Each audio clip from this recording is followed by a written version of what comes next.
세계 문명을 크게 양분하여 서양 문명, 동양 문명 둘로 갈 수 있습니다.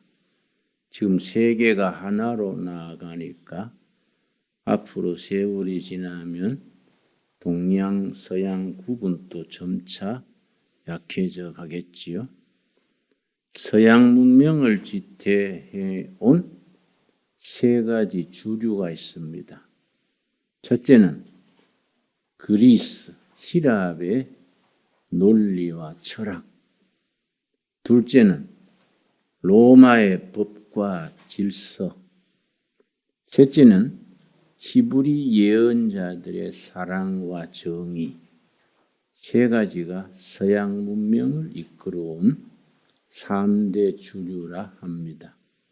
그러면 히브리 예언자들의 사랑과 정의에 대하여 히브리 예언자들의 그 전통은 기독교 신앙, 성경적 신앙에 가지는 독특한 전통입니다.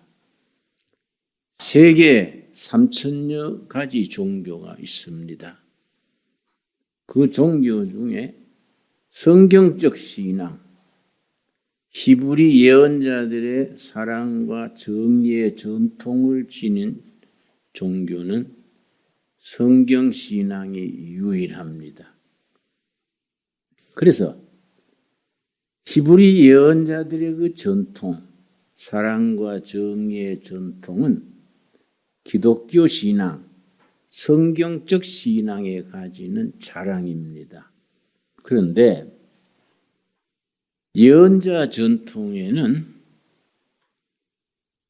둘로 갈라집니다. 문서 전 예언자, 문서 후 예언자. 그러면 문서 전 예언자는 뭐이냐? 자기 이름으로 예언서를 남기지 않은 예언자들. 엘리야, 엘리사, 나단. 이런 사람들은 훌륭한 예언자 역할을 하였음에도 불구하고 자기 이름으로 예언서를 남기지 않았기 때문에 문서 전 예언자 이렇게 부릅니다. 둘째는 문서 후 예언자. 문서 후 예언자는 자기 이름으로 예언서를 남긴 예언자들, 이사야서, 예레미야서, 아모스, 호세아, 말라기까지 자기 이름으로 예언서를 남긴 예언자들을 문서 후 예언자라고 부르는데, 문서 후 예언자에는 3단계가 있습니다. 3단계. 1단계, 2단계, 3단계. 1단계는 북이스라엘과 남유다가 분열되어서 우리나라 남한, 북한 갈라지듯이 분열이 되어서 서로 다투고 화해했다가 또 전쟁했다가 그렇게 역사가 흘러가는데, 북예언자가 먼저 망했습니다. 아시리아에게 망했습니다. 망하는 때가 BC 722년, 아시리아에게 북이스라엘이 망하기 전후 7, 80년, 100여 년 동안 이 나라가 이러면 망한다. 하나님 앞에 회개하지 아니하고 우상 숭배하고 부패하고 가난한 자를 억압하고 이러면 나라는 망한다. 그걸 선포했던 예언자들이 제1기 예언자들입니다. 거기 6인조가 있습니다. 6인조. 아모스, 호세아, 이사야, 또 미가, 요엘, 요나. 문서 예언자 1기생들입니다. BC 722년, BC 8세기, BC 722년, 세기로는 BC 8세기지요.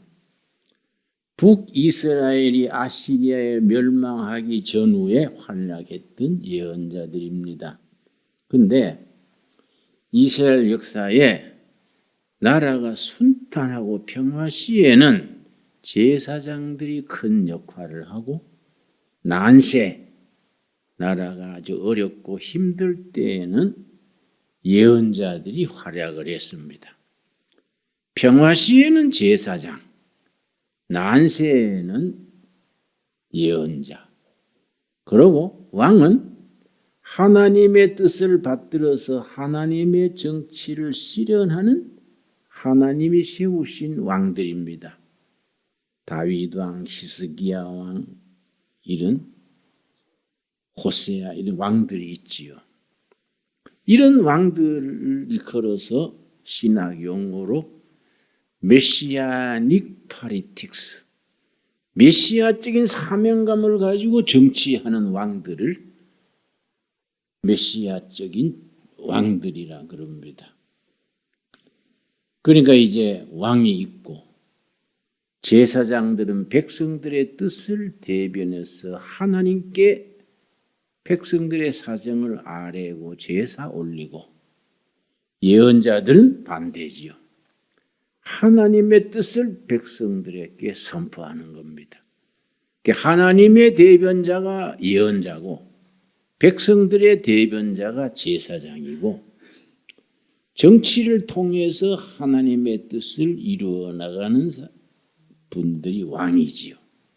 그런데 왕과 제사장과 예언자는 딱 분리돼서 서로 침범하지 못했습니다.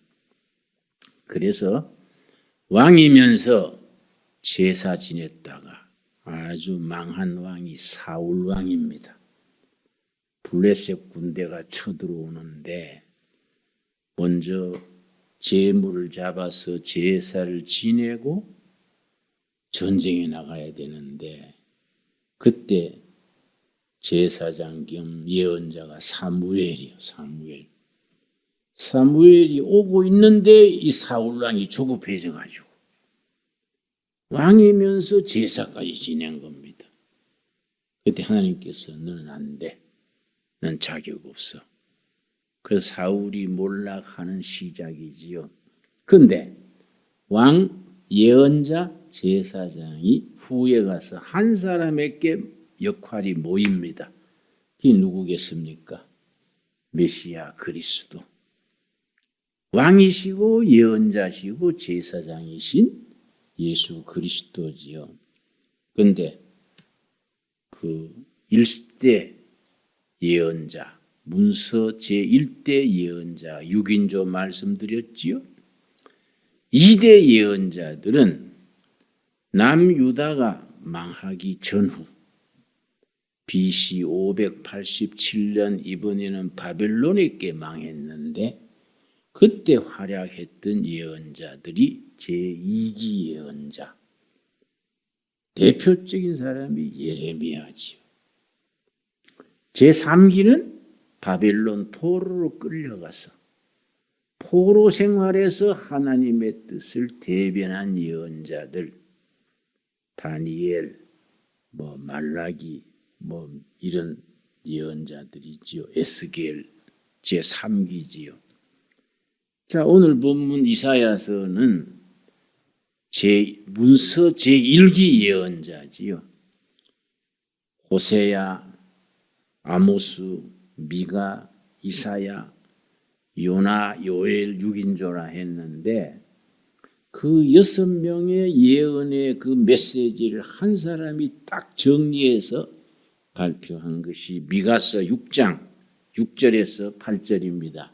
미가서 6장 1절에서 8절, 1296페이지, 구약성경 1296페이지, 미가서 6장 6절에서 8절입니다. 내가 무엇을 가지고 여호와 앞에 나아가며, 여러분 천천히 찾읍시다.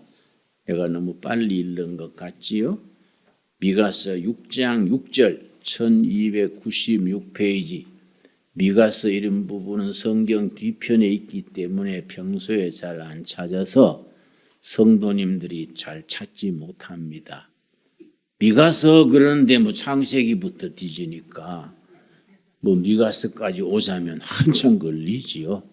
아마 예배 마칠 때나 돼야 미가서 오지 않겠습니까? 그러니까 페이지를 불러드립니다. 1296페이지 내가 그걸 이해해요. 요즘 뭐 좀 바쁩니까? 바쁘게 몰아치다 보면 주일 예배 드리고 성경 집에 갖다 얹어뒀다가 다음 주일 올 때 그것도 그냥 문지 털고 가져오는 거예요. 응? 찔끔한 사람 없습니까? 응? 그건 뭐 세상살이에 그렇게 분주한데 그걸 벗어나야 돼요. 늘 말씀이 가까이 있어야 됩니다. 6장 6절 찾았습니까? 내가 무엇을 가지고 여호와 앞에 나아가며 높으신 하나님께 경배할까? 내가 번제물로 일련된 송아지를 가지고 그 앞에 나아갈까? 6, 7절 여호와께서 천천의 숫 양이나 만만의 강물 같은 기름을 기뻐하실까? 이때 기름은 올리브 기름, 감람유, 그걸 제사에 쓰는 겁니다. 만만의 기름을 가지고 나아갈까? 내 허물을 위하여 맏아들을 내 영혼의 죄로 말미암아 내 몸의 열매를 드릴까? 그 당대 이방 종교들이 하나님의 환심을 사기 위해서 장자를 제물로 바치는 이방 종교가 있었습니다. 그 장자를 제물로 바치고 종족의 보존 보호를 신께 구한 거지요. 내 몸의 일부를 열매로 드릴까? 또 이방 종교 중에 팔 하나 탁 잘라서 제단에 올리고 이런 신앙이 있었습니다. 그 시대의 신앙 종교들 중에 이런 참 사입이 인간을 해치는 종교들이 있던 시대에 하나님이 뭘 기뻐하실까? 내 몸의 일부를 바칠까? 내 맏아들을 제물로 드릴까? 만만의 올리브 기름을 바칠까? 천천의 수양을 바칠까? 요즘 말하면 집을 파자서 내 성금으로 드릴까? 사업을 몽땅 정리하고 선교사로 나갈까? 뭐 예를 들어서 그런 얘기지요. 그런데 미가 선지는 딱 그 시대의 예언자들의 메시지를 딱 간추려서 8절에 8절이 아주 요긴합니다. 미가서의 핵심되는 말씀이 6장 8절이지요. 사람아, 주께서 선한 것이 무엇임을 너게 보이셨나니 하나님이 원하시는 것, 기뻐하시는 것이 이미 보여졌다. 누구를 통해서냐?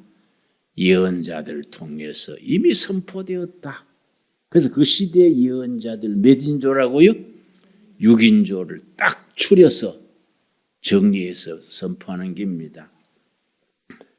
여호와께서 너게 구하시는 것은 오직 정의를 행하며 아모스의 정의입니다. 아모스의 사회 정의, social justice. 겸손하게 인자를 사랑하며 호세아의 사랑, 인자지. 호세아의 인자를 사랑하며 겸손하게 너 하나님과 함께 행하는 것이 아니냐? 겸손하게 하나님과 동행하는 이사야의 거룩하신 하나님과 동행하는 삶. 이사야서는 하나님과 동행하는 거룩한 생활. 그래서 이사야서의 주제가 하나님과 동행하는 거룩한 삶. 이게 하나님께서 기뻐하시는 거이다. 딱 간추려서 메시지를 그렇게 정했습니다. 자, 이사야서 1장 1절, 이사야서 1장 1절. 그 문서 예언자 제1기생 6인조 중에 대표적인 분이 이사야입니다. 이사야 1장 1절. 이사야는 당대 왕족 출신입니다. 이사야가 활동할 당시에 왕이 이사야의 사촌형이랬습니다. 이사야의 아버지는 그 왕이 형제지간이었습니다. 그런데 왕족으로서 세상 길 안 걷고 하나님의 예언자로 부름받은 거예요. 1장 1절 유다 왕 우시야와 요담과 아하스와 히스기야와 시대의 아모스의 아들 이사야가 유다와 예루살렘에 관하여 본 계시라. 1절 하늘이여 들으라 땅이여 귀를 기울이라. 여호와께서 말씀하시기를 내가 내 자식을 양육하였거늘 그들이 나를 거역하였도다. 하나님이 사랑으로 인도하시고 애굽 종살이에서 이끄시고 광야 40년 만나를 먹이시고 반석에 물 먹이시고 어머니가 자식을 품듯이 그렇게 길러낸 이스라엘이 나를 배반했다. 목이 곧은 백성에 대해서 여호와의 품을 떠나서 바알신에게 절하고 푸른 숲에가 절하고 태양신 섬기고 달신 섬기고 나를 거역하였도다. 3절 소는 그 임자를 알고 나귀는 그 주인의 구유를 알건만은 구유는 소죽통, 말죽통을 구유라 그럽니다. 이스라엘은 알지 못하고 나의 백성은 깨닫지 못하는도다 하셨도다. 4절 시작이 무슨 말입니까? 슬프다. 이거는 이 슬프다는 인간이 느끼는 고통 중에 최고의 슬픔. 우리말로는 오호통제라. 뼈를 울리는 슬픔. 뼈꼬리 쑤시는 슬픔이지요. 요 단어는 어떤 단어냐? 자식에게 배반당한 부모의 심정. 그걸 고슬픔이다. 고슬픔. 인간이 느끼는 최고의 슬픔이 오호 통제라. 뼈꼬리 쑤시는 고통이다. 슬프다 범죄한 나라요. 허물진 백성이요. 행악의 종자요. 행위가 부패한 자식이로다. 5절이 하나님이 사랑이 나오는 겁니다. 너희가 어찌하여 매를 더 맞으려고 패역을 거듭하느냐. 왜 정신 못 차리고 자꾸 매 맞을 짓 망할 짓을 계속하느냐. 하나님의 사랑이. 그러면서 하나님의 사랑은 그렇게 채찍으로 치는데 아시리아 채찍으로 치는 겁니다. 남유다는 바벨론 채찍으로 치는 겁니다. 때로는 미디안 채찍, 때로는 가뭄, 때로는 무슨 메뚜기 때 하나님이 채찍으로 치는 거예요. 그러면서 하나님이 대화를 제의하는 겁니다. 1장 18절, 1장 16절에서부터 하나님이 채찍으로 멸망으로 끝내는 게 아니고 하나님은 사랑으로 품어주시기를 원해가지고 16절 너희는 스스로 씻으며 스스로 깨끗하게 하여 내 목전에서 너희 악한 행실을 버리며 악을 그치고 스스로 깨끗하게 해라. 내 앞에서 회개로 다시 시작해라.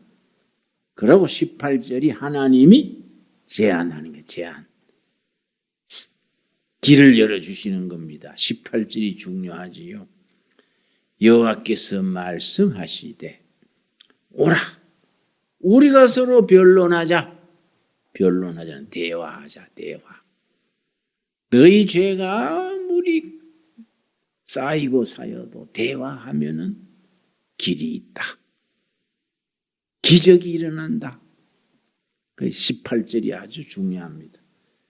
여호와께서 말씀하시되 오라 우리가 서로 변론하자. 너희의 죄가 주홍 같을지라도 눈과 같이 희어질 것이요 진홍같이 붉을지라도 양털같이 희게 되리라. 19절 20절이 하나님이 백성들에게 주시는 기회지요. 19절 20절 한번 같이 읽겠습니다. 너희 즐겨 순종하면 땅의 아름다운 소산을 먹을 것이요 너희가 거절하여 배반하면 칼에 삼켜지리라. 여호와의 입의 말씀이니라. 그런데 이스라엘 백성들이 불순종을 택한 거예요. 그래서 아시리아한테 멸망당한 겁니다. 순종하고 축복의 길을 제시했는데 불순종을 택한 겁니다. 그러니까 아시리아 채찍으로 쳐서 뿌리채 망해버린 거예요. 근데 망하고 끝났으면 복음이 없지요? 39장까지 망하는 얘기예요. 40장 딱 되니까 달라져요. 이사야서 40장 1절. 그래서 이사야서가 66장으로 되어 있는데 1장에서 39장까지는 구약의 흐름, 심판, 정죄, 회개의 촉구. 39장은 구약의 39권하고 뜻이 통해요. 40장부터 66장까지 27장은 신약의 27권하고 영적인 흐름이 같은 겁니다. 그래서 성경의 전체가 66권인데 이사야서가 66장이에요. 그런데 구약은 39권이지요. 이사야 1장서 39장까지는 그 영적 흐름이 구약 배경이에요. 40장부터 66장까지 27장은 신약 27권의 흐름이에요. 1장서 39장까지는 징계, 심판, 규탄이죠. 40장부터 27장까지, 66장까지는 용서, 화해, 새로운 희망, 새 하늘과 새 땅, 이걸 약속하는 겁니다. 자, 40장 1절, 이사야서 40장 1절. 너희의 하나님이 이르시되 너희는 위로하라. 내 백성을 위로하라. 다르지요? 39장까지는 완전히 달라요. 39장까지는 징계, 책망, 채찍을 했는데 40장 딱 되니까 위로하라. 내 백성을 위로하라.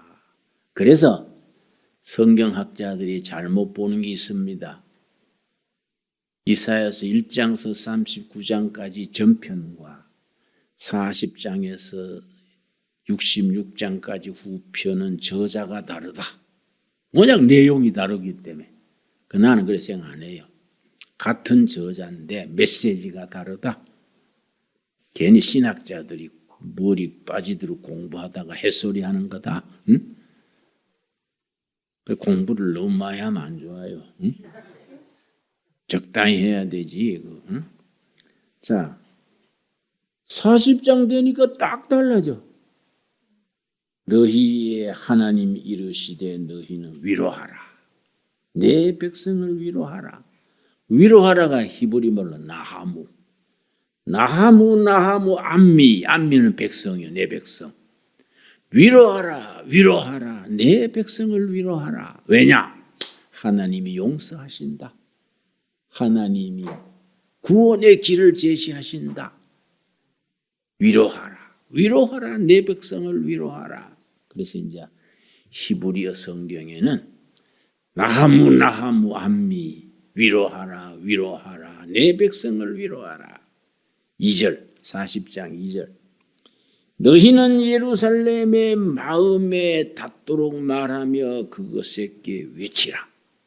그 노역의 때가 끝났고 그 죄악이 사함을 받았느니라.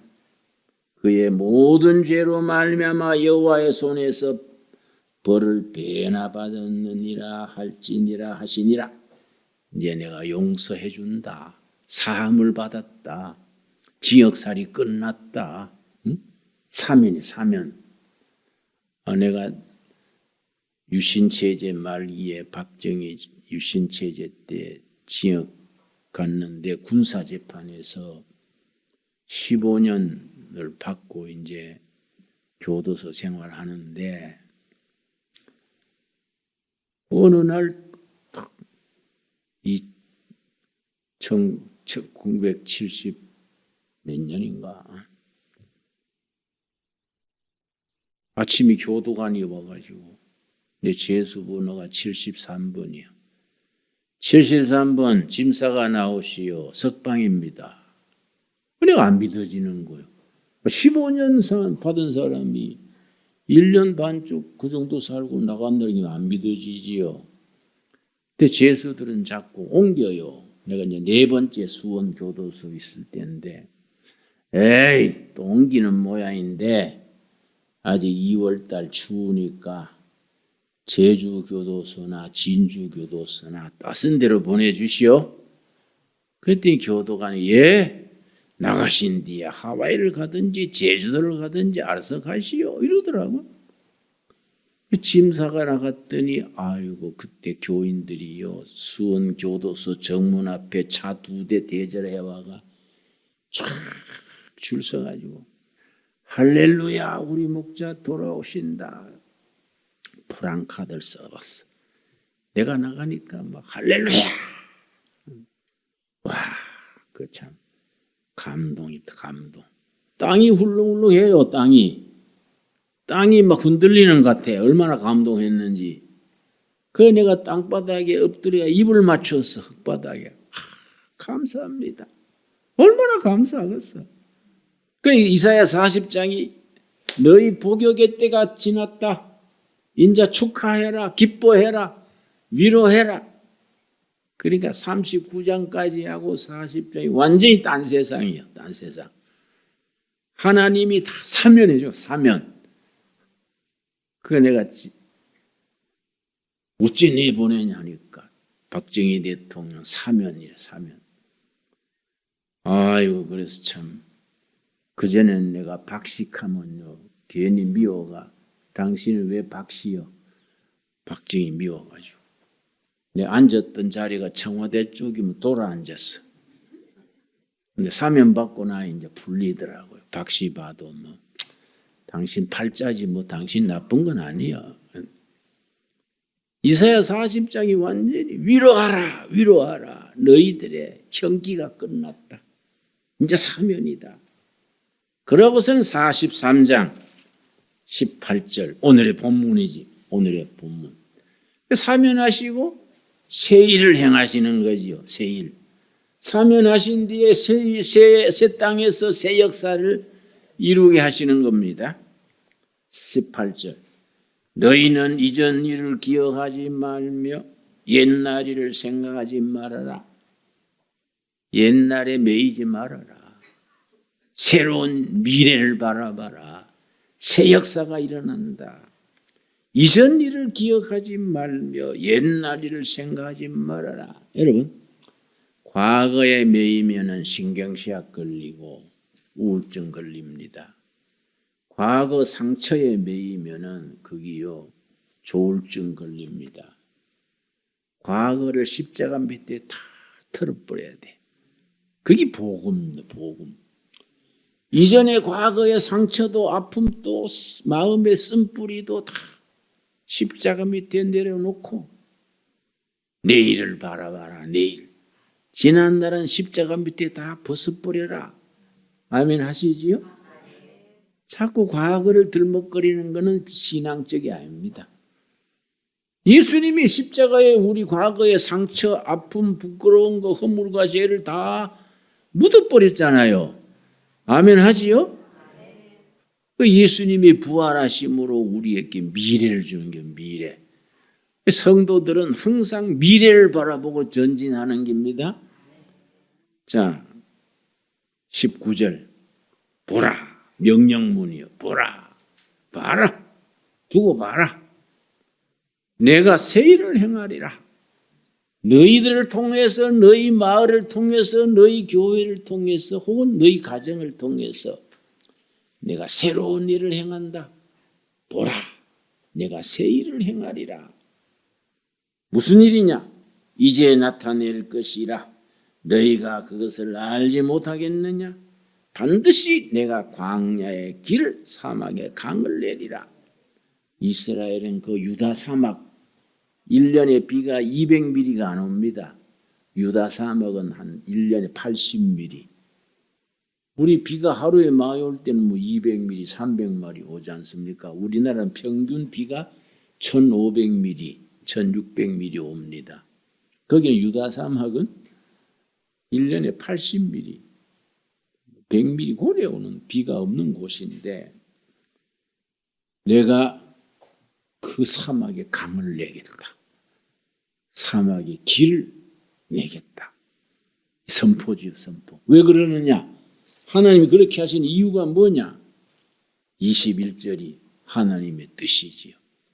왜 사막에다가 길을 닦아주고 메마른 사막에 강을 흐르게 해서 생명 역사가 일어나게 하느냐? 21절이 그 이유지요. 이 백성은 내가 나를 위하여 지었나니 나를 찬송하게 하려미니라. 하나님을 찬송하는 예배, 찬송하는 생활, 찬양, 감사, 기쁨, 그 예배가 중요한 거예요. 오늘 또 우리가 일주일 동안 열심히 살다가 하나님 앞에 예배 드리러 온 것을 감사합시다. 우리 예배를 받으시기를 기뻐하시는 거예요.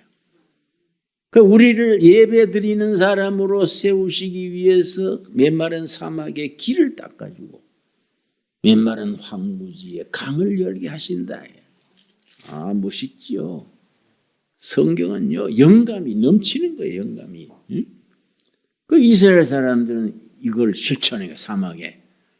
큰 메마른 사막에다가, 야, 이 사람들이 생각했어요. 사막에 강을 낸다. 그 나라 세운 뒤에 우리나라가 1948년 8월 15일 섰지요. 이스라엘 나라는 1948년 5월 13일 썼어. 우리보다가 석 달 이틀 앞에 썼어요.